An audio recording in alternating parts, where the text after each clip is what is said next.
2020년 11월 3일 화요일 오늘 아침에 CBMC 강서지회 여러분들과 함께 그 기독교 특별히 개신교의 최고의 고전이라 할 수 있는 기독교 강요를 여러분들과 함께 나누게 되어서 참 반갑고 기쁘고 또 설레기도 합니다. 기독교 강요를 제가 안 읽은 지 한 12년은 넘은 것 같아요. 옛날에 신학교 시절에 기독교 강요 영어판을 끙끙대면서 고서점에서 구입해가지고 끙끙대면서 읽었던 기억이 납니다. 요한 칼빈이 프랑스어로는 깔뱅이라고 이렇게 발음하는데 그냥 우리에게 편한 대로 요한 칼빈이라고 하겠습니다. 요한 칼빈이 법학자 출신입니다. 그래서 법정 용어에 익숙한 사람들의 그 문체로 이렇게 글을 쓰고 있습니다. 그러니까 정확무비하지요. 그런데 일반인들이 이제 그걸 이해하고 따라가려고 그러면 조금 쉽지 않은 게 사실입니다. 그런데 고전에 대해서는 1.1획도 가감하면 안 된다는 경외감을 학자들이 품고 있어서 이제 쉽게 풀어 쓴 기독교 강요 이런 게 오래전에 나와서 사람들에게 회자되었으면 좋았을 텐데 이제 그러지 못한 것이 현실이다. 이런 걸 여러분들이 감안하면 좋겠습니다. 저는 그 기독교 강요를 읽으면서 끙끙댔다고 하는 말은 어려워요. 그런데다가 제가 한국어가 모국어인데 영어로 읽는데 얼마나 익숙하지 않은 그 라틴어로부터 직역된 영어들을 이렇게 읽으면서 끙끙댔겠습니까? 근데 저는 책을 읽을 때 원칙이 하나가 있어요. 그게 뭐냐면 사전 찾지 않고 그냥 읽습니다. 그러니까 이제 그렇게 하려고 그러면 독파가 안 돼요. 그러니까 알던 모르던 하여튼 눈으로 도장을 찍자 이렇게 읽습니다. 저희 집안이 대대로 이 선비의 핏줄이 있어서 하여튼 제가 어렸을 때서부터도 집에 책이 3,000권 이상은 있었던 것 같아요. 한쪽 코너에는 한문서적 고소들이 이렇게 누워져 있었어요. 옛날 책들은 이렇게 세우지 않았습니다. 이렇게 누워져 있었습니다. 그런 것들이 이렇게 켜켜이 쌓여 있었고요. 또 한쪽에는 일본 서적 이런 것들이 쌓여 있고 그랬는데 그 한국 서적은 그렇게 많지 않았던 거로 제가 기억합니다. 제 어렸을 시절에. 그랬는데 제가 어느 날 그 한학을 배우다가 발심이 돼가지고 이 책을 한번 다 읽어봐야 되겠다. 근데 어떻게 발심이 됐느냐 하면 장부는 새 수레에 가득한 책을 읽어야 장부라 할 수 있다. 이런 문구를 제가 접하고 집에 있는 책을 이렇게 딱 보니까 새 수레에 들어갈 것 같아요. 3,000권 정도 되니까. 그래서 제가 이걸 다 읽어야 되겠다. 그래가지고 밤낮 없이 초등학교 한 3학년 때인가요? 그때서부터 밤낮 없이 그걸 읽었어요. 그래가지고 병에 걸렸어요. 어떤 병이냐? 이런 병 처음 들어보실 거예요. 눈이 안 감겨요. 책을 얼마나 읽었던지. 난 눈이 빠지는 줄 알았어요. 눈이 이렇게 이게 뭐가 안 되는 거예요. 그래서 이게 뭐라고 그래야 되나? 하여튼 굉장히 고통스러운 경험을 했는데 그때 책을 읽었던 그 경험이 제 평생의 자산이 됐다 이런 말씀을 드릴 수 있겠어요. 그래서 그렇게 한번 읽었고요. 한국어 번역판이 나왔다고 그래서 제가 그 한국어 번역판은 2개의 번역판이 있는데 하나하나 따로 이렇게 이제 읽게 되었는데 그 읽게 된 건 목회자들이 한국판을 가지고 한번 훑는 공부를 하고 싶다고 그래서 6개월 동안 한번 같이 공부하게 되니까 제가 이제 그 음미하면서 교환 만들면서 읽었던 기억이 한 번 있고요. 또 한 번은 이제 목회자나 노예에서 이렇게 강의가 오니까 이제 그러면서 그 틈틈이 몇 군데를 다니다 보니까 또 한 번 읽게 돼서 3번을 읽었습니다. 근데 이제 저는 여러분에게 기독교 강요에 대한 신화를 우선 깨려고 그래요. 기독교 강요가 500년 전의 책입니다. 근데 이걸 지금도 기독교 최고의 신학 서적이라고 말하는 게 이게 거짓이에요. 근데 여러분들이 제 얘기는 끝까지 들으셔야 됩니다. 예를 들자면 아인슈타인이 역사상 유례가 없는 물리학자입니다. 유례가 없어요. 그러니까 앞으로도 이런 사람이 나올 것 같지 않아요. 그 정도로 아주 위대한, 그러니까 2000년 세계 물리학사에서, 근데 2000년이 아니라 인류 역사에서, 1만 년의 인류 역사에서 한 사람의 물리학자를 뽑는다. 뭐 아인슈타인 이상 가는 인물을 전 알지 못해요. 그런데 그거는 기여이고 업적입니다. 근데 요즘 웬만한 우리나라 명문대 물리학과 석사 과정에 가 있는 사람의 물리학 수준이 아인슈타인을 넘어선 지 오래됐습니다. 그러니까 석박사 과정에 들어간 사람 정도 되면 아인슈타인이 알고 있는 것보다 훨씬 많이 알아요.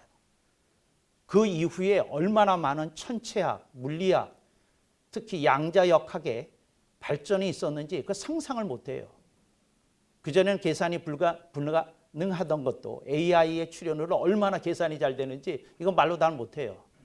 실험이 되고 검증이 됩니다. 그런데 지금 예를 들어서 아인슈타인의 업적이 위대하다고 말하는 거하고 오늘날 아인슈타인이 세계 최고 수준의 물리학자라고 말하는 건 다른 얘기거든요. 근데 여러분들이 그걸 기억해야 됩니다. 그러니까 우리나라는 교계가 너무 보수주의라 이게 이렇게 그 안개 속에 있어요. 여러분 500년 전의 책입니다. 500년 이후에 얼마나 많은 신학적인 축적이 됐는데 기독교 강요가 이게 최고의 그 기여를 하고 업적을 남긴 고전이지만 지금도 그렇다고 말하는 건 이건 정말 그 공부를 안 한 사람들이 하는 얘기다. 그런 얘기입니다. 제가 팀 켈러 목사님을 좋아하는데 팀 켈러 목사님이 이제 암에 걸리시면서 기독교 강요를 다시 사셨대요. 이분이 교수 출신이십니다. 그래가지고 다시 읽었대요. 그랬더니 옛날에 안 보이던 것이 보이고 깨닫게 되고 너무 좋았다고. 그 얘기하면서 저처럼 병에 걸리지는 마시고 기독교 강요 들고 좀 묵상하는 시간을 가졌으면 좋겠다고 얘기했는데 전 섭섭했어요. 아니 기독교 강요 500년 전인데 그 뒤에 얼마나 많은 축적이 있는데 이 얘기를 이렇게 하냐. 그건 참 다른 얘기다. 이걸 알으셨으면 좋겠고요. 그래서 이제 우선 그런 환상에서는 깨지시고 그 신학은 그 뒤로 엄청난 발전이 있었다. 이제 요거 알아두시면 좋을 것 같습니다. 그런데 요한 칼빈이라는 사람을 이해하려고 그러면 앞에 있는 두 사람을 이해해야 됩니다. 그러니까 느닷없이 칼빈 얘기하면 칼빈은 이해가 되는 사람이 아닙니다. 앞에 두 사람이 나와야 돼요. 꼭. 근데 그 사람이 누구냐? 우선 영어로 어거스틴, 아우구스티누스를 얘기해야 됩니다. 그래서 여러분들이 잠깐만 요한 칼빈을 이해하려고 그러면 누굴 이해해야 된다? 어거스틴, 아우구스티누스라고 발음하겠습니다. 아우구스티누스를 이렇게 딱 이해해야 됩니다. 근데 아우구스티누스와 이 칼빈 사이에 한 인물이 있습니다. 그래서 요한 칼빈에게 끊임없이 시달리게 했던 인물이 있어요. 이게 뭐냐면 어떤 대학자가 있잖아요. 그러면 뒤에 어떤 석학이 나타나잖아요. 그러면 저 사람이 굉장히 골치 아픕니다. 자기가 세계 최고 수준이 되려면 그 사람을 넘어서야 되거든요. 이게 피 터지는 일이죠. 요한 칼빈이 평생 붙들고 씨름했던 은밀한 신학자, 그게 천주교가 자랑하는 토마스 아퀴나스입니다. 그래서 어거스틴이 있고 토마스 아퀴나스가 있고 요한 칼빈이 있습니다. 이 세 사람이 있는데 이 세 사람이 같은 학파입니다. 왜 그렇게 말씀하냐? 이게 같은 학파입니다. 그래서 어거스틴이나 토마스 아퀴나스나 요한 칼빈을 묶는 학파의 용어가 있습니다. 근데 이 용어를 그 일반 이제 철학계에서는 이렇게 얘기를 다 해요. 근데 기독교계만 이 얘기 안 합니다. 왜? 요한 칼빈에게 부담을 주었던 대신학자가 있었다. 그게 하필이면 천주교 신학자다. 요거 인정하기도 싫고 거론하기도 싫고 또 교인들이 그 책을 읽으면 또 머리가 터질 테니까 거론 안 합니다. 그래서 토마스 아퀴나스가 있고 이러는데 그러면 이 세 사람을 묶는 그 학파의 이름이 뭐냐? 여러분이 가장 좋아하는 단어입니다. 뭐죠? 이 단어는 그냥 나오는 겁니다. 뭐죠? 여기 장로님들 계신데 빨리 맞춰주세요. 가장 좋아하는 단어. 교회에서 가장 흔하게 사용되는 단어. 그게 그렇게 빈도수 높은 줄 전 몰랐네요. 네. 뭐죠? 네? 아니 어떤 교회를 다니시길래 예정입니까? 제가 여러분이 그냥 겸손해서 틀려주시는 거로 하겠습니다. 은혜라고 들어보셨나요? 아니 왜 갑자기 나 깜짝 놀라겠네요. 은혜주의입니다. 여러분 우리는 아무런 가치가 없다. 하나님의 은혜 때문에 우리들이 겨우 하나님을 만날 수 있는 존재가 되었다. 이게 은혜고 이런 사상이 은혜주의입니다. 근데 은혜주의의 전통이 누구로부터 시작이 됐느냐? 아우구스티누스 교부, 그 다음에 토마스 아퀴나스, 요한 칼빈으로 이렇게 이어졌습니다. 그러니까 세 분이 이게 똑같아요. 그래서 이 세 분이 표를 만든다고 그러면 이분들이 만드는 표가 뭐냐? 당연히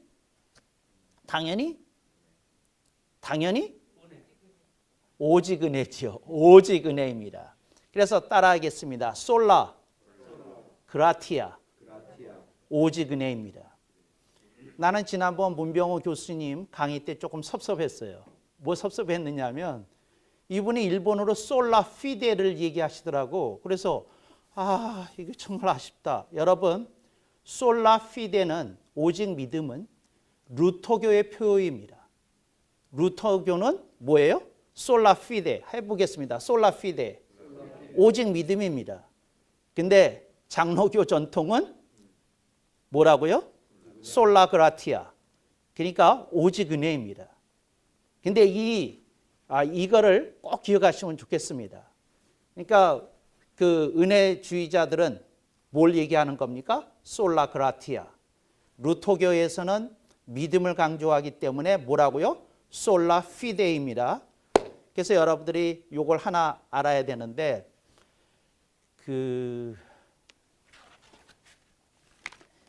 요한 칼빈이 네 권으로 이 책을 썼잖아요. 그래서 이제 책 네 권인 건 여러분들이 아셨고, 그 다음에 이게 80장으로 돼 있고 1277절이라고 그랬잖아요. 절이 아닙니다. 성경을 하나 여러분들이 애플 있으시면 좀 그 마태복음 14장을 좀 열어보시면 좋을 것 같아요. 그리고 성경 없으신 분은 그냥 쓰시면 되겠습니다. 그 마태복음 14장인데 자 여기 보십니다. 마태복음 14장을 보시면 1절로 12절까지의 주제가 세례자 요한의 죽음입니다. 몇 절이요? 1절서부터 12절까지가 세례자 요한의 죽음입니다. 13절서부터 21절까지가 5,000명을 먹이심입니다. 그 다음에 마태복음 14장 22절로 33절이 예수님이 무리로 걸으심입니다. 주제가. 그 다음에 같은 마태복음 14장 34절로 36절 그 부분의 주제가 게네사렛에서 치유 사역입니다. 이렇게 네 부분으로 나눠집니다. 여기 보십니다. 제가요 그 조직신학 교수 뭐 지금도 하지만 조직신학 교수를 하다가 목회를 하는 가장 중요한 이유가 있어요. 이게 뭐냐면 그 신학에서 가르치는 중요한 개념이 있는데 그 개념을 그 신학생 시절에 배웠던 사람들이 중요성을 간과하고 목회할 때 안 가르치는 게 너무 많더라고요. 지금 그렇게 얘기하는 거예요. 자, 그럼 자 보시겠습니다. 성경이 각 권이 있어요. 각 권이. 그럼 예를 들어서 마태복음서가 있다. 그러면 마태복음서는 뭘로 구성이 되어 있겠습니까? 장절이라고 이렇게 배우지 않습니까? 근데 장 속에 주제별로 나누는 단위가 있어요. 그 단위를 뭐라고 부르느냐면 분이라고 부릅니다. 말씀해 보겠습니다. 장, 분, 절 이렇게 되는 겁니다. 그래서 어떤 장에는 이 마태복음 14장 같은 경우는 몇 개의 분이 있는 거예요. 4개의 분이, 그러니까 4분이 있는 거고, 어떤 장에는 3분이 있을 수도 있는 거고, 어떤 장에는 전체가 같은 주제로 되어 있기 때문에 딱히 나누기가 어려운 것도 있어요. 그건 무분입니다. 없어요. 분이 없어요. 그러니까 무분도 있고, 그 다음에 무슨 분이 있겠어요? 2분, 3분, 4분 뭐 이렇게 나눠지는 겁니다. 그래서 그러면 여러분들이 그 기독교 강요를 읽었을 때에 자, 권이 있고 장이 있고 뭐가 있겠어요? 분이 있는 겁니다. 그런데 그거를 지금 신학자들은 절로 부르는 거고, 분 밑에 여기 보니까 마태복음 1장서부터 12절까지가 뭐라고 그랬습니까? 세리자 요한의 죽음이라고 그랬죠. 그러면 그 마태복음 14장 1분 아래에 몇 개의 절이 있는 겁니까? 12개의 절이 있는 겁니다. 그러니까 이제 그 어디를 읽으실 때 기독교 강요를 읽으실 때 그거를 유념하면 좋겠습니다. 아하, 장분절로 나눠지는 거구나 그랬습니다. 그런데 장분절 위에 뭐가 있죠? 권이 있습니다. 따라해 보겠습니다. 권, 장, 분, 절. 이제 이렇게 되는 거예요. 권장분절. 성경을 읽으실 때도 어떤 장을 접하면 이 안에 분이라는 것이 있다. 이렇게 이해하시고 보면 좋겠습니다. 오케이. 분을 문학에서는 무슨 용어로 부를까요? 분을 문학에서는 무슨 용어로 부를까요? 분은 신학적인 용어입니다. 뭐라고 부를까요? 문단이라고 부릅니다. 문단이라고. 오케이. 패러그래프. 그래서 오늘은 여러분들이 그걸 배우신 거예요. 자, 보십니다. 권, 장, 분, 절. 이제 여기까지 왔습니다. 그런데 여러분들이 오늘 좋은 강사를 만났어요. 왜 만났느냐면 여러분들이 기독교 강의를 100번 들어도 기독교 강요의 뜻을 설명해 주는 강사는 내가 못 만나봤어요. 아, 정말로. 책 내용을 얘기해야지 기독교 강요가 무슨 의미인지 얘기를 안 해줘요. 오케이. 기독교 강요에서 기독교라고 번역이 된 라틴어는 정확히 번역하면 기독 종교입니다. 뭐라고요? 기독 종교예요. 이게 아주 희한한 건데 뭐라고요? 기독 종교라는 말을 썼어요. 기독교라는 말이 있는데 구태여 뭐를 썼어요? 기독 종교라는 말을 썼어요. 그 이유는 그 중세 시대에 사회 권력과 종교 권력이 결합된 상태에 대해서 너무 많은 부조리가 발생하는 것을 요한 칼빈은 철저하게 인식을 하고, 아, 이것이 정당하게 분리되어야 될 시점이다. 그렇다고 한다면 종교로서의 기독교를 먼저 얘기하자. 그런 뜻으로 어떻게 했다고요? 기독 종교 강요를 쓴 거예요. 오케이. 그런 의미로. 그러니까 기독교라는 말을 쓸 때하고 기독 종교라는 말을 쓸 때하고는 뭐로 본 겁니까? 사회의 하나의 인스티튜션, 기관으로서의 그 교회의 존재를 인식하고 있었다 하는 것을 보여줍니다. 그래서 여러분들이 이걸 기억해야 되겠어요. 지금 사회 권력하고 이제 이걸 또 다른 말로 사회 권력을 정치 권력이라고 그러기도 합니다. 근데 사회 권력이라는 말을 썼을 때 의미는 시민들까지 포함해서 이제 쓸 때에 이제 그 사회 권력이라는 말을 쓰고요. 이제 시민을 좀 빼고 집권 세력이나 뭐 그 정치 관련된 사람 할 때 정치 권력이라는 말을 씁니다. 오케이. 그런 사회 권력과 무슨 권력이요? 종교 권력 사이에서 고민하면서 나아갈 방향을 좀 제시해야 되겠다. 이게 이제 기독 종교라는 말에 있는 거고, 지금 코로나 팬데믹 상황 속에 있는 한국 교계에서 칼빈이 했던 그 고민의 단초를 보면 여기서 어떤 시각을 얻을 수 있어요. 오케이, 그게 한 부분이고, 오케이, 강요라는 말입니다. 강요라는 말을 모르는 사람도 없는데 뜻을 아는 사람도 없어요. 정말이에요. 강요, 그냥 추측으로 한번 대답을 해보세요. 강요의 뜻이 뭘 것 같다? 썸머리, 요약. 맞아요. 그런데 반 맞으셨어요. 그건 요예요, 요.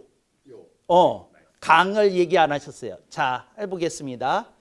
강요는, 따라합니다. 강요는 강령 요약이다. 강령, 동그라미, 강령 요약이다. 요약이다. 오케이. 이제 정당을 만들게 되면 강령을 만들어야 돼요. 그런데 또 어떤 걸 하더라도 이제 강령을 만들게 되는데 요즘은 강령의 뜻을 많이 몰라요. 강령이 뭐냐면 영어로 얘기하면 오히려 더 빠릅니다. 한번 해보겠습니다. First, principles.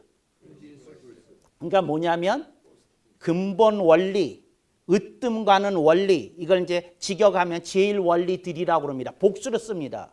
First principles. 그러니까 단수로 쓰면 안 되고 복수로 씁니다.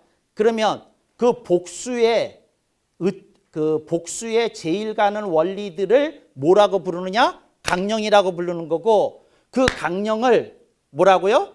요약해 놓은 겁니다. 오케이. 그런데 이 요약이라는 말을 해도 사람들이, 마이크 조금 떨어지니까 좀 다르네요. 요약이라는 말을 써도 사람들이 요약이 무슨 말인지를 몰라요. 그래서 이제 요약에 대해서 알려드리겠어요. 요약은 열 이내에 들어가는 걸, 10가지 이내에 들어가는 걸 요약이라고 그럽니다. 아셨습니까? 그러면 예를 들어서 어떤 사람이 프레젠테이션을 회사에서 하는데 12가지 했어요. 뭐는 아닙니까? 요약은 아니에요. 그러니까 10가지 이내로 들어서야 됩니다. 오케이. 그러면 요약이에요. 이해되셨어요? 그러니까 12가지 해도 뭐는 됩니까? 프레젠테이션은 돼요. 근데 뭐는 아니에요. 요약이 아니에요. 요약은 열이에요. 그러니까 열이면 두 자리 수잖아요. 그래서 요약은 두 자리 수면 안 돼요. 똑 줄였어요. 그래서 한 자리, 9이에요. 근데 왜 한 자리로 할까요? 왜 한 자리로 할까요? 왜 한 자리로 할까요? 왜 한 자리 할까요? 이거 회장님들은 꼭 알아야 되는데, 이 사회의 정족수는 홀수로 되어 있어야 가결이 돼요. 그러니까 8명이면 어떻게 돼요? 투표하다가 4대4 날 수 있잖아요. 그래서 우리나라는 이런 규정이 없는데 서구의 모든, 그러니까 서구라고 할 때는 유럽이나 미국에서는 정관을 만들게 되면 정족수가 꼭 홀수여야 됩니다. 오케이. 그러면 홀수면 1은 안 되겠죠? 왜? 혼자 하면 이 사회가 아니니까. 둘은 안 되겠죠? 그럼 몇? 셋. 그래서 여러분들이 아셨어요. 아하, 요약이라고 그러면 숫자가 어디서부터 시작한다? 3. 그 다음에 뭐를 넘지 않는다? 9을 넘지 않는다. 9까지만 가는 거예요. 오케이. 9을 넘으면 안 되니까 3에서 9까지. 이해되셨습니까? 그러니까 이렇게 딱 이게 개념이 딱 잡혀야 되는 거예요. 그래서 이거를 요약을 영어로 뭐라고 그러죠? 그렇게 어려운 용어 쓰시면 썸말이 아니라니까. 아니 요약이 영어로 뭐냐고요? 아니라니까. 아니라니까. 이제 가르쳐 드리면 그 단어가 기억 안 났던 것이 이제 생각나면서 아하 그러실 거예요. 제가 가르쳐 드리면 아하는 하세요. 다이제스트. 왜 아하 그러시냐면 여러분들이 아셨으니까. 오케이, 다이제스트입니다. 오케이. 그러니까 first principles를 다이제스트 한 게 강요다. 그러니까 거기에는 있는 거예요. 이해되셨죠? 그러면 자 보겠습니다. 칼빈의 강요는 어떻게 됐을까요? 칼빈의 강요는 넷인 거죠. 왜? 네 권이니까. 1권, 2권, 3권, 4권이니까 이 넷인 거예요. 이해되셨어요? 예, 넷이에요. 몇이에요? 넷.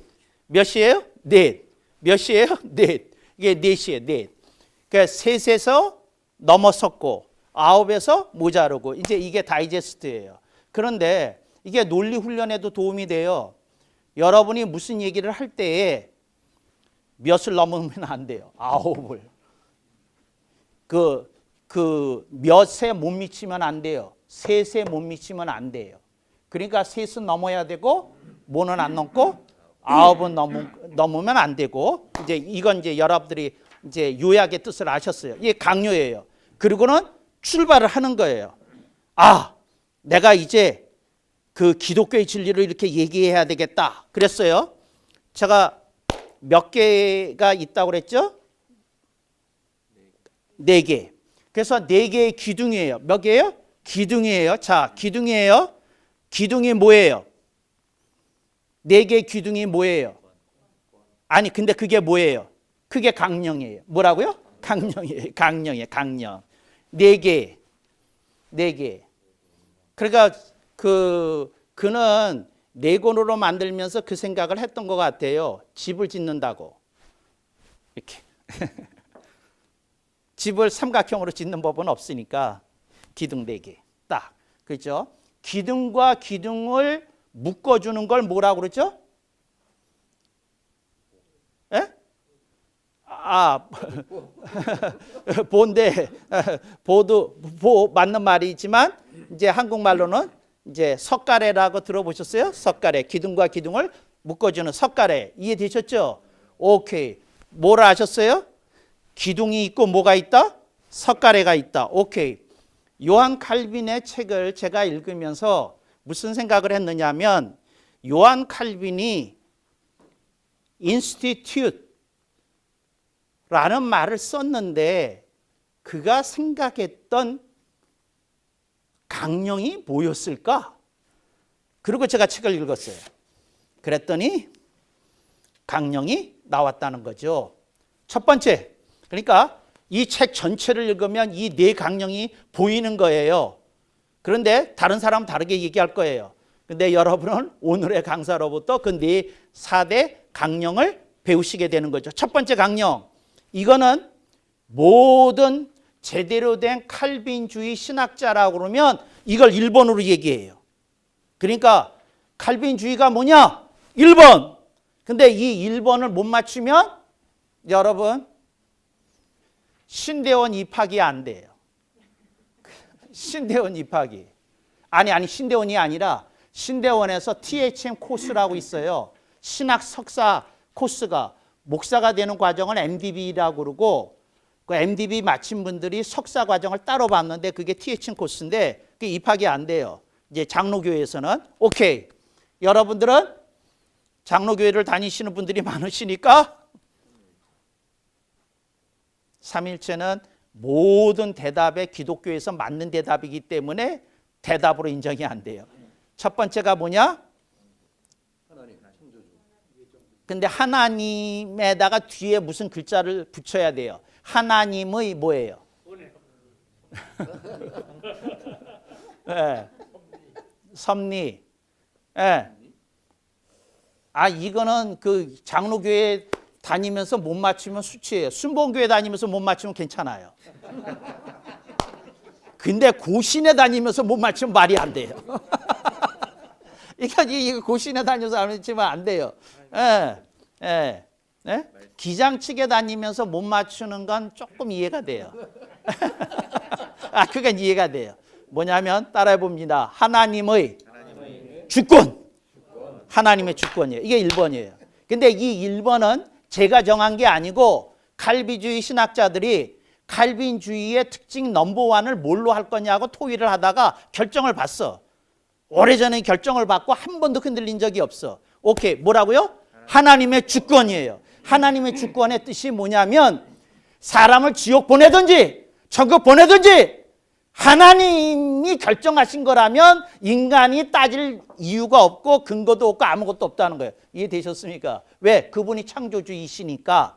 이게 뭐라고요? 하나님의 주권이에요. 하나님의 주권. 그런데 그래도 하나님이 합리적인 결정을 내리셔야지. 이게 뭡니까 하면 하나님의 주권을 강조하는 게 아니라 어디서부터 출발하는 겁니까?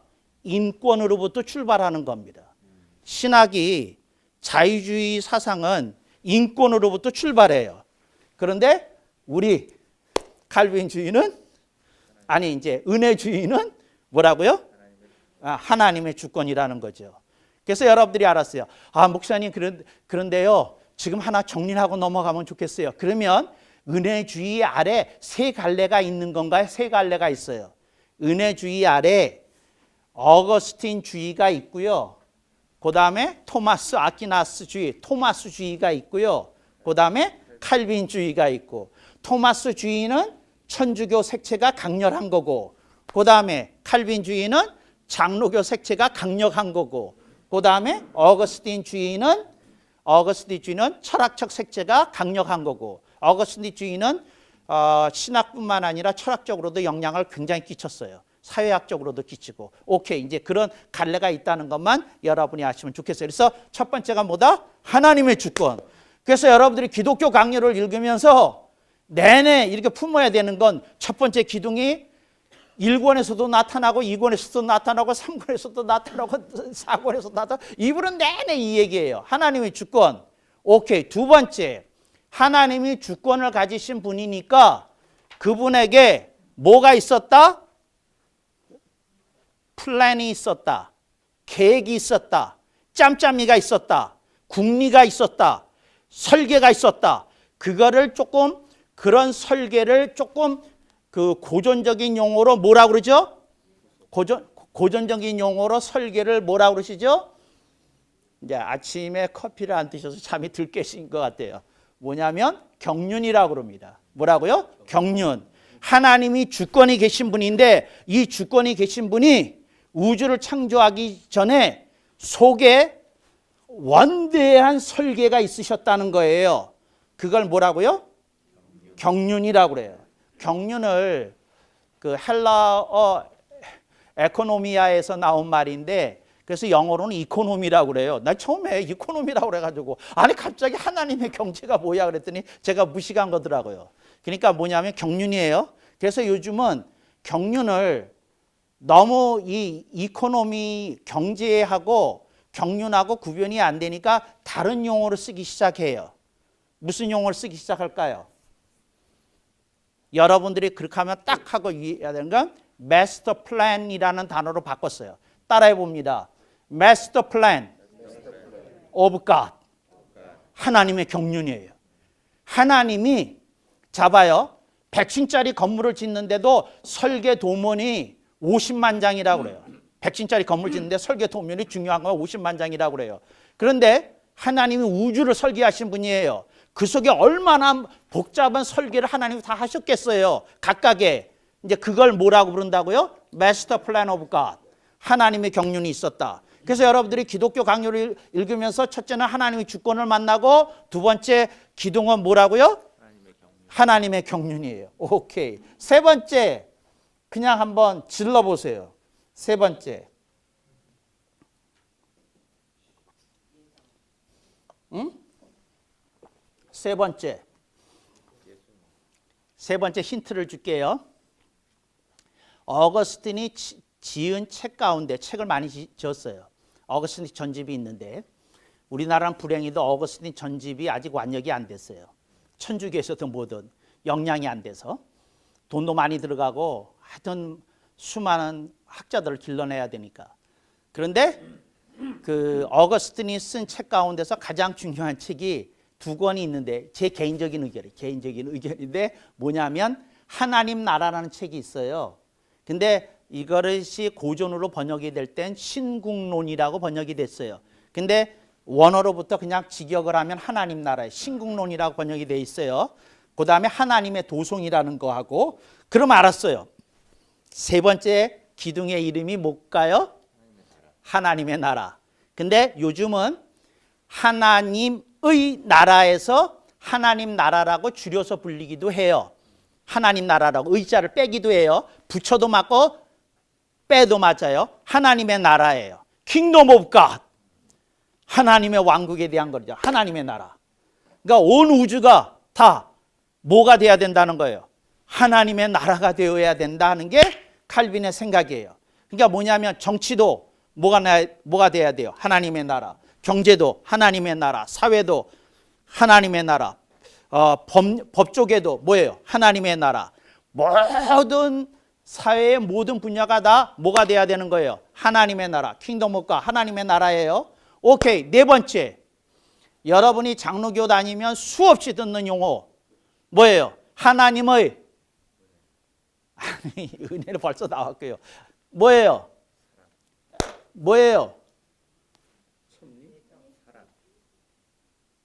난 권사님이 맞추실 줄 알았는데 두 분 권사님이. 제가 그러면 오른손을 다 트세요. 오른손을 트세요. 이 잠이 느끼세요. 내가 이러면 무릎을 한번 치면서 아하는 하세요. 네, 하나님의 영광. 아하. 아니 이렇게 우리가 뭘 하든지 뭐 먹든지 마시든지 무엇을 하든지 뭐 우리 다 입에 붙었잖아요. 하나님의 영광을 한다고. 이게 칼빈이 네 권을 통해서 말하려고 하던 칼빈주의의 4대 기둥이고 은혜주의의 4대 기둥이에요. 첫 번째, 하나님의 주권. 두 번째, 하나님의 경륜. 세 번째, 하나님의 나라. 하나님의 경륜을 통해서 뭘 구현하시려는 거예요? 하나님의 나라를. 근데 그 하나님의 나라를 통해서 하나님이 목적하시고 의도하신 바가 뭐예요? 하나님의 영광이라는 거죠. 이게 네 가지 기둥이에요. 네 가지 기둥.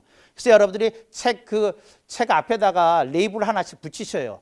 하나님의 아니 우선 주권, 하나님의 경륜, 하나님의 나라, 하나님의 영광. 이걸 네 가지를 품으시면 돼요. 그러면 여러분들이 기독교 강요에서 이 향기가 이렇게 들어오면 되는 거예요. 이 네 가지가. 이해되셨죠? 네 가지가. 오케이. 되셨죠? 오케이. 그랬더니 여러분이 알았어요. 아하, 이런 것이군요. 그랬는데 이 네 기둥을 묶는 석가래가 있어요. 석가래가. 이 네 기둥을. 왜? 기둥은 보가 얹혀져야 딱 이렇게 돼 있잖아요. 그 석가래가 있어요. 오케이. 그 석가래의 이름이 뭘까요? 이 네 개. 그러니까 하나님의 주권, 하나님의 경륜, 하나님의 나라, 그 다음에 하나님의 영광을 꽉 묶어버리는 한 개의 석가래가 있다면 뭘까요? 이해되셨죠? 질문은.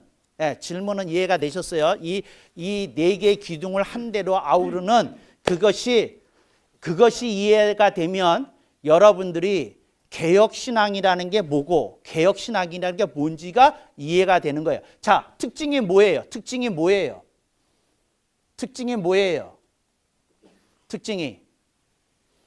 하늘에서 땅을 내려다보는 거예요.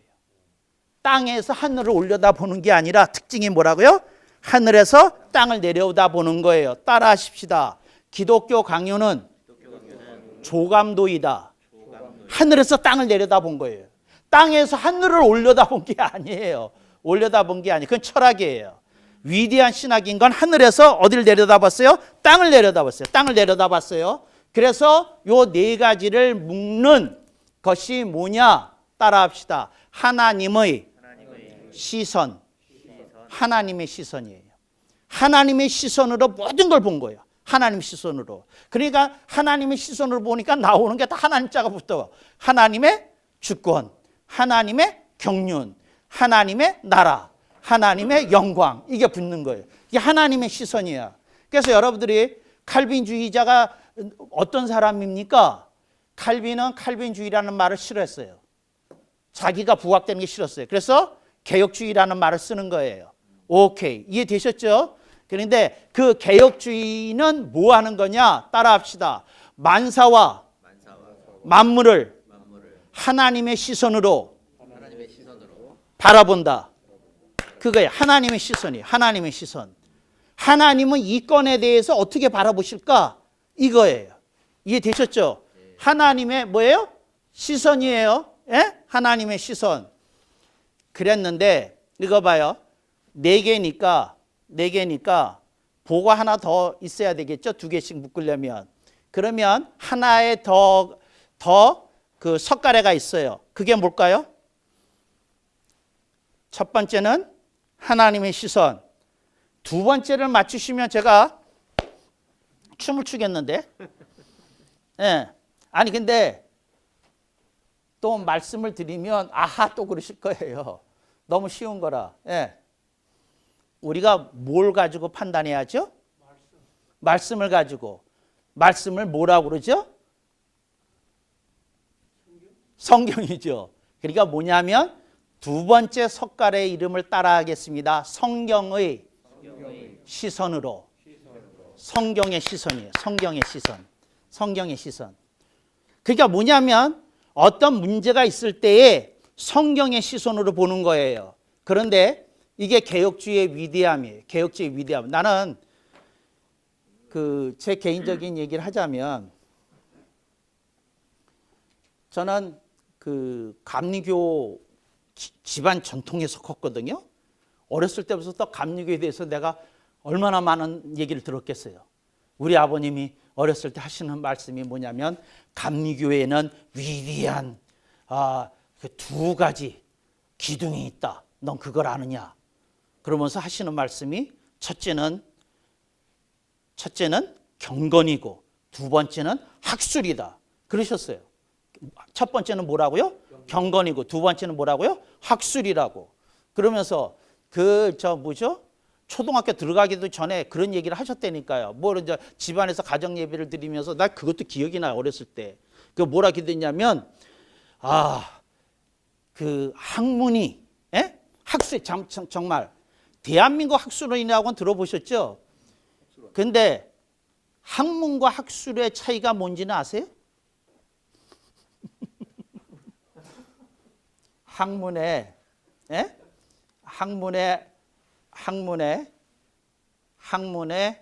그 삼춘벌 좀 돼요. 그게 학술이에요. 그게 뭐냐면 따라합시다. 학문이 예술적 경지에 오른 것. 그러니까 사람들이 예술을 보면 찬탄을 하잖아요. 어떤 사람의 학문 수준이 굉장히 높아서 이렇게 찬탄을 금할 수 없으면 그걸 이제 학술이라고 그래요. 그런데 이제 경건과 학술 그러면서 컸잖아요. 그랬는데 제가 왜 장로기로 넘어왔느냐면 개혁주의 때문에 넘어왔어요. 개혁주의 이게 너무 아름다워요. 첫 번째는 뭐예요? 첫 번째는 하나님의 시선. 두 번째는 성경의 시선. 저는 이게 너무 아름다운 거예요. 너무 아름다워. 성경이. 근데 성경의 시선이라고 말을 하는 데에는 중요한 밑바탕이 있어요. 따라합시다. 만사와 만물에 대한 답이 성경 속에 있다. 이렇게 믿어요. 누구는 요한 칼빈은, 누구는 개혁주의자들은, 칼빈주의자들은 이렇게 믿는 사람들이에요. 이렇게. 그러니까 여러분들이 교파에 상관없이 그렇게 믿으면 그런 신앙을 개혁신앙이라고 그래요. 뭐라고요? 개혁신앙이라고 그래요. 종교개혁의 정신을 제대로 이어받았다. 교파 용어가 아니에요. 교파 용어가. 오케이. 무슨 신앙이에요? 개혁신앙이에요. 뭐가 있으면 첫 번째는 하나님의 시선, 두 번째는 성경의 시선. 하나님의 시선, 성경의 시선. 무슨 시선? 하나님의 시선, 성경의 시선. 그래서 제가 오늘 여러분하고 이제 행사를 하겠어요. 자, 안경을 벗으세요. 안경 쓰신 분은 안경을 잠깐만 벗으세요. 1분만 잠깐 벗으시고, 뭐냐면 벗으시고, 오른쪽 눈에다가 이렇게 손을 대세요. 오른쪽 눈에다 손을 대고, 오늘부터 내 오른쪽 눈의 이름은 하나님의 시선이다. 오케이. 왼손을 왼쪽 눈에다 대고, 오늘부터 내 왼쪽 눈의 이름은 성경의 시선이다. 아멘 억만 번. 이게 제가 신학교 때 썼던 노트 속에 있어요. 이게 깨달아지면서 석가래가 보이면서 그랬어요. 여러분들은 이걸 뭐라고 그랬어요? 뭐라고요? 기독교 강요가 보여주는 2대 석가래의 이름이, 첫 번째 석가래의 이름은 하나님의 시선, 두 번째 석가래의 이름은 성경의 시선. 그 다음에 4가지 기둥이 있는데 첫 번째 기둥의 이름은 주권. 그렇게 해서 그 주권을 가지고 하나님은 다 기생충에 나오는 용어로 하나님은 다 뭐가 계셨다? 계획이 계셨다. 그걸 뭐라고 부른다? 하나님의 경륜이라고 부른다. 경륜은 젊은이들한테 통하는 용어가 아니니까 이제 바꾼다. 하나님의 뭐다? 마스터 플랜이다. 마스터 플랜. 이제 마스터 플랜이다. 세 번째, 그 하나님의 경륜에 지향하는 바는 하나님의 나라다. 하나님의 나라를 통해서 하나님이 의도하신 목적은 하나님의 영광이다. 오케이. 이렇게 이해하시면 되는 거예요. 위에서부터 쫙 내려와서 이렇게 한 거예요. 이제 이걸 이해하고 이걸 읽으면 뭐가 잡히는 거예요? 기독교 강요가 여러분 손에 탁 하고 들어오는 거예요. 그래서 지금 제가 여러분에게 해드린 게 뭐예요? 제가 지금 여러분에게 해드린 게 뭐예요? 아니, 유식하게. 다이제스트. 제가 그랬잖아요. 썸마리가 아니라니까요. 뭐라고요? 다이제스트라고요. 그걸 모르시는구나. 썸마리하고 다이제스트의 뜻을 알려드릴게요. 썸마리는 한 문장으로 요약될 수 있는 게 썸마리예요. 뭐라고요? 한 문장으로. 근데 다이제스트는 항목이 있어야 돼요. 항목이. 뭐라고요? 항목이. 그럼 잡아요. 박사과정을 가잖아요. 저는 박사과정 시험을 어떻게 쳤는지를 알려줄게요. 박사과정을 치를 때 성경 해석이 있어요. 시험을 치는데. 그게 어떻게 하냐면 교수가 이렇게 가르쳐줘요. 뭐라 그러냐면 성경책이 있지.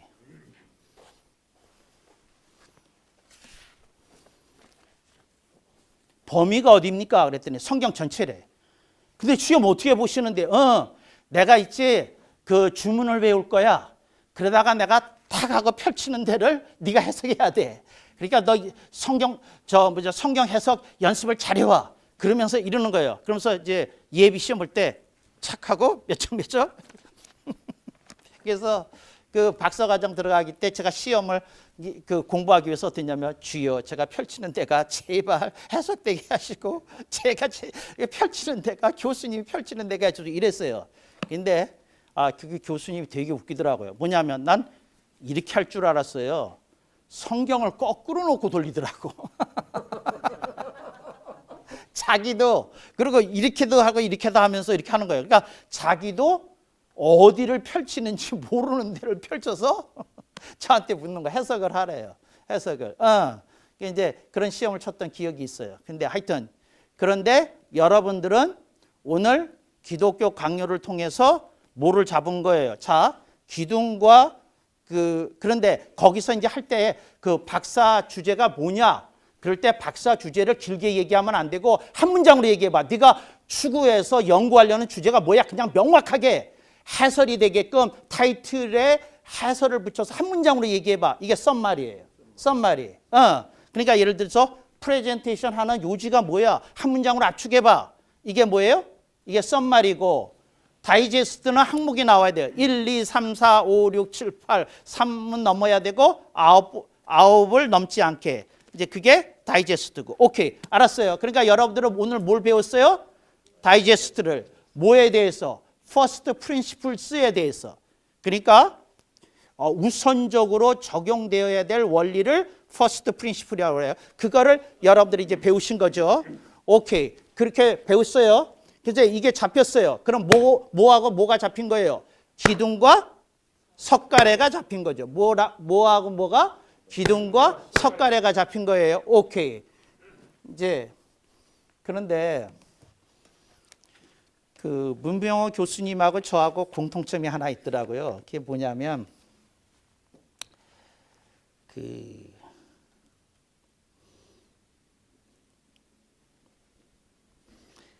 3권 20장에 기도론이 있어요. 3권 20장. 여러분이 거기부터 읽으시면 좋겠어요. 3권 20장. 기도론. 그러니까 다른 데부터 시작하시지 마시고 3권 뭐라고요? 20장. 3권 20장. 그런데 제가 사실은 시간이 좀 더 있었으면 여러분하고 이걸 하고 싶었어요. 이제 제가 이 네 권의 책을 이렇게 목차를 복사했어요. 네 권의 책을. 그러니까 이 정도 분량 돼요. 그러니까 둘, 셋, 넷 이랬잖아요. 오늘 나눠드린 주보에 제가 책을 사랑하는 그 3권의 제 얘기를 썼거든요. 제가 만 30세 되기 전에 책 10,000권을 모아야 되겠다 그러고 부지런히 모아가지고 그래서 제 20대는 책 10,000권 모으는데 다 받쳐줬어요. 그러니까 돈 모으면 책 사고 돈 모으면 그러니까 알바를 열심히 해가지고 모으고 또 도움도 받고 그러면서 이제 부모님께 좀 가불도 받고 그러면서 부지런히 이제 책을 샀던 그런 기억이 있어요. 그래서 30세 되기 전까지 아주 기를 쓰고 그래서 이제 책을 10,000권을 이제 모을 수 있었는데 그 10,000권의 책을 제가 다 읽은 건 아니고요. 목차는 다 읽었어요. 그런데 희한한 일이 벌어지더라고요. 목차를 10,000권 정도 읽으니까 이제 책을 딱 보면 감이 와요. 그냥 이거 어느 페이지 읽으면 핵심이 있겠다. 이게 이렇게 와요. 이게 오는 게 있어요. 그래서 그랬는데 제가 이제 공부를 할 때 어떻게 하는지 알려드릴게요. 이제 이렇게 이제 복사를 했잖아요. 그러면 여기에 이게 나오잖아요. 그러니까 예를 들자면 이제 제가 하나 말씀을 드릴게요. 제 1권 이제 제 1권에 보면 그 창조주 하나님을 아는 지식 그랬잖아요. 그러면 그 옆에다가 저는 쓰는 거예요. 이제 여러분들이 복사해서 쓰세요. 책에다 쓰기는 좀 아까우니까. 이제 뭐라고 썼느냐면 이거는 하나님 논, 신론이다. 그러니까 주제를 쓴 거예요. 그 주제를.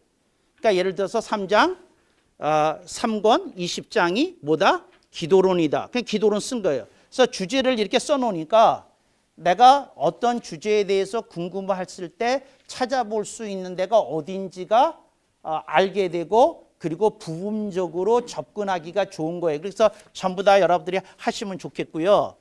그래서 여러분들에게 제가 친절하게 좀 일러드릴 테니까 여러분들이 얼른 쓰시면 이게 될 것 같아요. 자, 해보겠습니다. 제 1권서부터 제가 불러드릴 테니까 여러분들이 쓰시면 오늘 그 요약이 될 것 같아요. 1권의 주제는 신론입니다. 신론. 그 다음에 1장서부터 5장까지는 신론입니다. 신론. 제1권 1장서부터 5장까지는 신론. 6장서부터 10장까지는 성경론입니다. 6장서부터 10장까지. 11장서부터 12장까지는 예배론. 예배에 대해서 알고 싶으면 11장 12장. 그 다음에 제1권 13장에서 14장이 성경론. 15장 인간론. 16장에서 18장이 섭리론.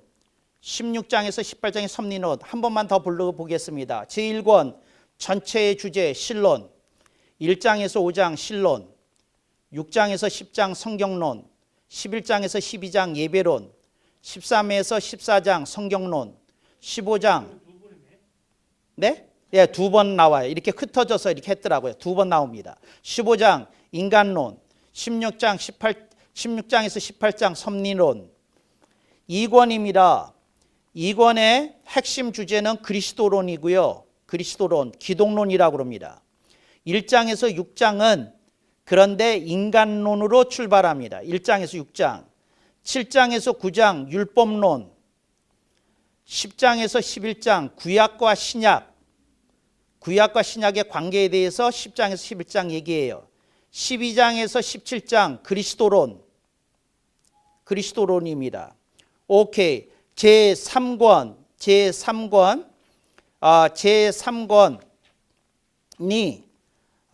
이게 한마디로 말하면 그 신행론이라고 할 수 있습니다. 신행론. 여기 보셔요. 신행이라는 게 뭐냐면 신앙행위론이에요. 신앙행위론인데 그 신행이라는 단어가 따로 있어요. 우리나라의 개혁주의 신행협회라고 있어요. 그래서 제가 만든 용어가 아니고요. 신행이 있어요. 그러니까 예를 들자면 기도하는 거 신행입니다. 신앙행입니다. 찬양하는 거 신행입니다. 헌금하는 거 신앙행입니다. 선교하는 거 전다 신행론입니다. 3권. 그래서 1장 그리스도론 다시 나와요. 1장 그리스도론. 2장에서 3장 신앙론. 신앙에 대해서 알고 싶으면 2장에서 3장 3권에서 4장 복음론, 5장 구속론, 6장에서 10장 인생론, 11장에서 16장 칭의론, 사람이 어떻게 의로움을 입느냐 11장에서 16장 칭의론, 17장 율법과 복음의 관계인데 그냥 율법과 복음 쓰시면 됩니다. 17장 율법과 복음, 18장 행의론, 행위로 의로움을 받는다는 게 뭐냐 행의론, 19장 자유론, 그리스도인의 자유라는 게 무엇이냐 20장 기도론, 21장에서 24장 그 유명한 예정론, 25장 부활론, 제4권입니다. 제4권. 제4권이 사회론입니다. 사회론. 전체의 주제가 사회론이에요. 1장에서 12장 교회론, 13장 맹세론, 교회론이라고 해야 되겠습니다. 제4권의 주제가 교회론입니다. 1장에서 12장 교회론, 13장 맹세론, 14장에서 19장 성례론, 20장 국가론입니다. 제가 밑에 국가론을 먼저 봐서 사회론이라고 그랬네요. 제4권은 교회론입니다. 그래서 다시 한번 그 권의 주제만 말씀드리겠습니다. 기독교 강요의 1권 신론, 2권 그리스도론 또는 기독론 같은 말입니다. 제3권 신행론, 제4권 교회론 전체 주제고 4권에서 1장에서 12장 교회론, 13장 맹세론, 14장에서 19장 성례론, 20장 국가론 이렇게 이제 주제가 나눠져 있으니까 여러분이 하실 일은 이걸 가지고 여러분들이 이렇게 하시면 좋겠고요. 그 다음에 이건 제가 그 유튜브 이거 좀 만드는데 시간 좀 걸릴 것 같고요. 올리면 이게 이렇게 교환 페이지가 올라갈 겁니다. 그런데 제가 복사해서 나눠드리지 않는 이유는 그때 보시면 될 거지만 한번 써보셔야 돼. 이렇게 한번 써보셔야 돼. 자신이. 그래서 이런 게 있구나 하고 인식하도록 이제 바라는 마음에서 불러드린 거고 교환 나눠드리기 싫어서 그런 게 아니라 한번 써보시라. 이제 여러분들이 이렇게 목차를 복사해가지고 그 옆에다 한번 쓰시고 그러면 여러분이 어디를 볼까 이렇게 하다가 보시면 좋겠고 그래서 저는 특별히 여러분들이 보시면 좋겠다고 생각한 게 뭐냐면 제 개인적으로 추천을 하는 건 그 3권에 그 20장 기도론도 좋고요. 그다음에 3권에 그 2장 3장 신앙론도 좋고요. 4장 복음론도 좋고요. 또 17장 율법과 복음도 좋고요. 근데 이런 걸 보시면 좋겠고 그다음에 예배에 대해서 좀 생각이 되시는 분은 1권 11장에서 12장을 좀 읽으면 좋겠고 칼빈이 말하는 성경의 시선이라는 게 뭐냐 알고 싶은 분은 1권 13장에서 14장 읽어보시면 좋겠고 이제 이런 걸 이렇게 하시면 여러분들이 확실하게 이렇게 깨달을 수 있지 않을까 이렇게 생각이 되어집니다. 자, 은혜주의에 이제 이렇게 얘기하면 되겠어요. 은혜주의의 썸마리는 뭐죠? 은혜주의의 썸마리는 솔라 그라티아입니다. 따라합시다. 솔라 그라티아. 오직 은혜입니다. 개혁주의자들은 이 말을 싫어해요. 사실은 솔라 피데를 싫어해요. 오직 믿음이라는 말 자체를 싫어해요. 왜? 하나님의 은혜가 아니고서는 믿음 자체가 발생할 수 없기 때문에 믿음이 먼저 거론되는 거 극도로 꺼려요. 극도로 꺼려요. 그러니까 예를 들자면 내가 믿기도 전에 태어나기도 전에 예수님 십자가에서 나를 위해서 피를 흘리고 죽으셨거든요. 거기에 믿음의 자리가 어디가 있어요? 하나님의 은혜만 있지. 이게 솔라 그라티아예요.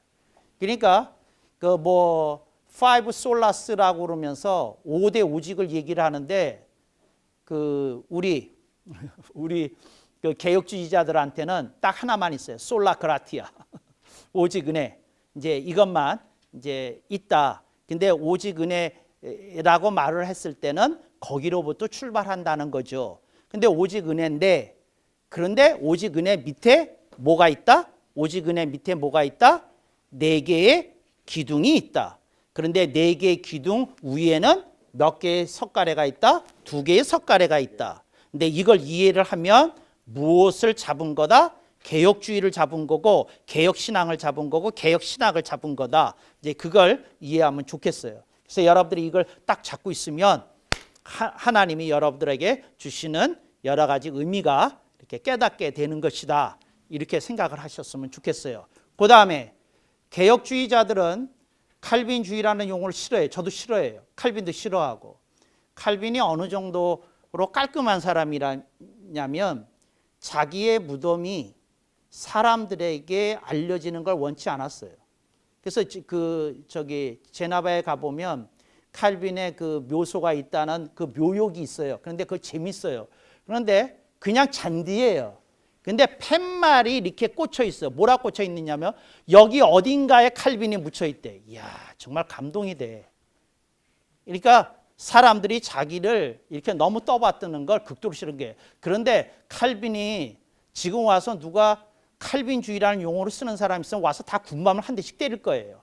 내가 그토록 나를 높이지 말라고 그랬는데 왜 내 이름을 써가지고 나를 신경질 나게 하느냐 그러고 군밤을 때릴 것 같아요. 그래서 여러분들이 칼빈주의란 말 쓰지 말고 개혁주의란 말을 쓴다. 개혁주의라는 말의 뜻은 정치개혁이니 뭐니 하는 개혁과 아무 상관이 없고 종교개혁의 정신과 전통을 가장 잘 이어받은 신앙과 신학이라는 뜻이에요. 그러니까 여러분들이 이제 개혁신앙에 쓰시면 좋겠고, 그 다음에 이거는 교파적인 개념이 아니다. 이제 이걸 기억하면 좋겠어요. 그래서 요한 칼빈은 개혁교회 전체를 위해서 이렇게 헌신했지 교파를 위해서 헌신한 사람이 아니에요. 장로교회에서 이렇게 보여주려는 것처럼 그런 사람이 아니다. 그래서 여러분들이 일반적으로 만나게 되는 장로교의 신학적 설명은 편협해요. 그거 칼빈이 원하는 바가 아니었다. 이걸 여러분들이 기억하면 좋겠고, 그런 의미에서 이건 위대한 고전이에요. 이런 걸 우리에게 가르치게 할 때 위대한 고전인 거고, 그렇지만 그 뒤에 수많은 신학적인 축적이 있었어요. 근데 그 신학적인 축적은 우리들에게 뭐를 얘기하느냐 하면 사회적인 이슈가 튀어나올 때 우리가 어떻게 해야 되는지에 대한 답은 기독교 강요에 없어요. 그건 그 뒤에 신학적인 축적이 있었던 걸 통해서 우리가 해야 되는 거지. 동성애 문제라든지 차별금지법 문제라든지 또 그 정치 권력 아니 사회 권력과 그 교회 권력이 부딪힐 때 이걸 어떻게 해야 되는지, 생태 위기를 어떻게 해야 되는지, 환경 위기, 기후 위기를 어떻게 해야 되는지, 뭐 그 범죄율에 대해서 어떻게 해야 되는지, 이런 거에 대한 대답은 기독교 강요에 있는 건 아니고, 기독교 강요는 그래서 애당초 그렇게 얘기했어요. 왜 나한테 그런 해답을 요구하느냐? 나는 여러분에게 뭘 제시한다고 그랬어요? First principle, 강령을 제시한다고 그러지 않았냐? 그 강령을 가지고 대답을 만든 건 너희들이 해야지. 왜 나를 손가시게 해? 이 게으른 뱅이들아. 이렇게 얘기할 것 같아. 칼빈이 이제 이 자리에 계시면. 그러니까 여러분들이 하는데, 그래서 저는 이 기독교 강요가 나온 지 500년이 되었는데, 그 장로교가 그렇게 거대한 교세를 자자하면서 세계적인 장로교 교단들이 모여서 기금을 만들고 제2의 기독교 강요를 만들자. 기독교 강요가 다루지 못했던 실제적인 이슈들에 대한 모범적인 어떤 규범을 제시하는 어떤 책을 만들자. 그리고 그 기독교 강요 확대판이 이렇게 나왔어야 되는데 2020년 판이 나왔어야 돼. 2000년도에 나왔어야 되는데 이게 아직도 안 나왔어요. 그랬죠. 저는 공부 열심히 하면서 뜻을 품었던 게 기필코 기독교 강요를 압도하는 책을 내가 하나 써야 되겠다. 그런 꿈이 있어요. 그 작업을 이제 제가 늘 하는데, 근데 여러분들이 이제 중요한 거는 교단이 그렇게 움직였어야 돼요. 그래서 책 만들어냈어야 돼요. 벌써 기념판이. 기독교 강요를 아직도 붙들고 있는 게 칼빈에게 짐이에요. 짐.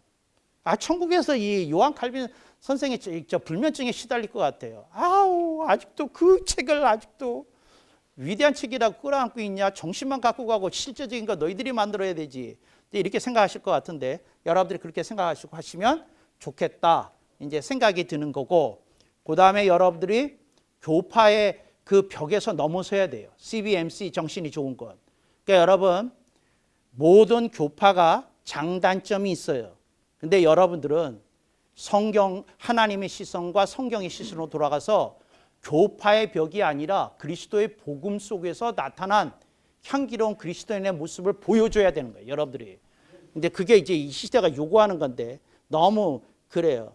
저는 어느 그런 날을 보고 싶어요. 모든 교단들이 모여서 교파벽을 다 허물고 교단 다 하나로 만들고, 그다음 행정적인 건 독립하지만 그냥 이게 대한민국에 있는 교회는 예수 그리스도의 교회 하나만 딱 남고 딱 남고 교단적인 행정적으로는 분리돼 있더라도, 근데 그런 걸 보고 싶어요. 장로교회, 감리교회, 성결교회, 침례교회 하는 교파 간판을 좀 내리는 것이 지금 AI가 움직이는 21세기에 걸맞는 게 아니냐.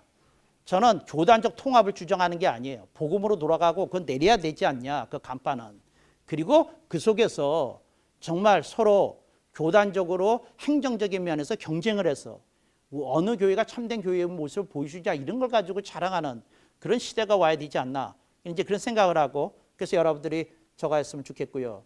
제가 조희성 간사님한테 부탁해서 거기 구입자 명단을 넣었어요. 왜 넣느냐면 역사 기록이 중요하거든요. 그리고 또 뭐 하나 중요하냐면 대한민국에서 어느 CBMC에서 기독교 강요를 한 달 넘게 공부하겠어요. 어디서 또 어디서 이렇게 기독교 강요 15세트를 구입한 지회가 어디 있겠어요. 이제 이게 문건이 있으니까 딱 확인됐잖아요. 이렇게 이게 떠벌리고 자랑할 수 있는 근거가 된 거고, 여러분들이 이런 대단한 자부심 이렇게 가지셔도 돼요. 그러니까 여러분들이 여기다가 이렇게 팻말 하나 레이블 붙이고 다니셔도 돼요. 나는 적어도 기독교 강요를 한 세트 집에 소장한 사람, 읽는 건 두 번째, 소장한 사람. 나는 적어도 CBMC 강서지회에서 기독교 강요를 한 달, 4주에 걸쳐서 배운 사람, 이렇게 붙이셔도 되고, 나는 적어도 기독교 강요의 4대 기둥과 2대 석가래를 알고 있는 사람. 여러분들이 이렇게 잡으시면 좋겠다, 이렇게 생각이 될지요. 이제 질문 있으면 한두 번 받겠습니다. 네. 기독교가 아닌 일반 사회에서는 칼빈이 자본주의의 시초다 이렇게 얘기하는데 무슨 생각이세요? 제가요, 조금 사람들이 과장하는 것에 대해서 좀 그래요. 자본주의는요, 인류가 경제 활동을 할 때부터 있었어요. 자본주의는 근대화와 함께 생겨난 개념이 아니고 본래부터 있었어요. 돈이 생기는 순간 자본주의가 이미 시작됐다고 봐야지 뒤에 그런 건 아니고요. 다만 뭐를 일으켰느냐 하면 직업의 소중함, 직업이 하나님이 주신 소중한 은사다라는 걸 가르쳐 준 거예요. 네, 그런 면에서는 맞아요. 근데 이제 자본주의 개념이 기독교 강요로 출발했다, 뭐했다 하는 건 조금 제 생각은 과장이다. 그렇지만 이렇게 얘기할 수 있어요. 서구 사회가 제대로 된 자본주의에 눈뜨게 한 계기가 된 책이다. 맞아요. 오케이. 맞습니다. 네. 하나님의 시선과 성경의 시선 차이가 뭐예요? 예. 하나님의 시선과 성경의 시선, 저런 질문을 해주시는 게 제가 너무 행복하고요. 성경의 시선은 성경이 종합적으로 우리들에게 제시하는 메시지가 성경의 시선입니다. 성경 속에 근거가 있는 거예요. 그러니까 성경 속에 근거가 있고 그걸 통해서 적용시키려는 게 뭐라고요? 성경의 시선이고요. 그러니까 성경에 근거해야 된다. 이제 그게 성경의 시선이고요. 하나님의 시선이라는 건 뭐냐면 이런 거예요. 여러분들이 복음을 접하게 됐을 때 여러분에게 변화가 일어나. 이게 하나님의 시선이에요. 그러니까 뭐냐면 이게 성경 속에 있는 건 아니에요. 그런데 원수를 용서할 수 있게 됐어. 참을 수 없는 걸 참을 수 있게 됐어. 기다릴 수 없는 걸 기다릴 수 있게 됐어. 욕심을 내가 절제할 수 있게 됐어. 이게 뭐예요? 이게 하나님의 시선이에요. 그러니까 하나님의 시선은 그 사람에게 하나님의 은혜가 임해서 그 사람에게 작든 적든 변화가 일어나면서 갖게 된 시선이 하나님의 시선이라는 거죠. 예, 그게 하나님의 시선이죠. 그러니까 다를 수밖에 없죠. 하나님의 시선과 성경. 예를 들자면 여러분이 기도를 드려요. 근데 기도 가운데 어떤 시각이 딱 깨달아지잖아요. 아하, 이걸 내가 놓치고 있었네. 내가 이렇게 봤어야 되는 거네. 이렇게 깨달음이 오잖아요. 이런 게 하나님의 시선이죠. 이제 그건 하나님의 시선이고, 근데 성경과 직접적으로 관련해서 여러분이 깨달음을 얻거나 적용시켜야 되겠다고 붙들게 된 건 성경의 시선이고요. 그런데 이제 여기서 힌트가 있어요. 제가 오른쪽 눈, 왼쪽 눈 그랬지 않습니까? 같은 데를 보는 거죠. 두 개가 아니, 그러니까 오른쪽 눈은 여기를 보는데 왼쪽 눈이 다른 데 볼 리가 없지 않습니까? 같이 봐야 되는 거죠. 그래서 요한 칼빈은 그 성경론에서 계속 그런 얘기를 합니다. 뭐냐면 그게 하나님 보시기에 옳은 거라면 성경에 근거가 있다는 거예요. 그게 하나님 기뻐하시는 거라면. 근데 하나님이 기뻐하시는 거라 성경에 없는 걸 뭐라고 말할 수는 없다는 거예요. 그게 하나님의 뜻이라고는 말할 수 없다는 거죠. 그래서 하나님의 시선과 이제 그 성경의 시선은 똑같은 데를 지향하고 똑같은 걸 보는 거다. 근데 그런 차이점이 있다. 그런데 그 하나님의 시선만 강조하게 되면 사람들이 난 이렇게 봤어. 나는 이렇게 우길 거야. 이게 진리야. 이럴까 봐 성경적인 성경이 사실은 제동의 역할도 하고 가속 페달의 역할도 하거든요. 가속기와 제동기 역할을 두 개 다 하는 면이 있기 때문에 그러지 않았나 생각이 됩니다. 한 번만 더 질문 있으면 받고 마치겠습니다. 네. 존 칼빈이 이 책을 쓰게 된 베이스가 음. 그 성경만 이게인지 아니면 또 다른 것들도 베이스가 돼서 이 강요가 나왔는지.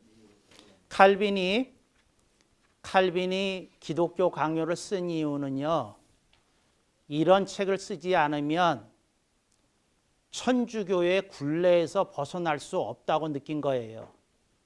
토마스 아퀴나스의 영향력이 너무 강력해서. 그래서 이런 책이 필요하다고 느꼈고 그런 책을 법학자 출신인 요한 칼빈에게 강요하다시피 해서 써진 책이거든요. 그 강요는 좀 다른 강요지만 강요해서 강요가 나왔어요. 그래서 본인 압박을 했어요. 너희가 이 책을 쓰지 않으면 하나님의 저주를 받을 것이야 하는 말까지 들으면서 압박을 받으면서 썼어요. 근데 뭐예요?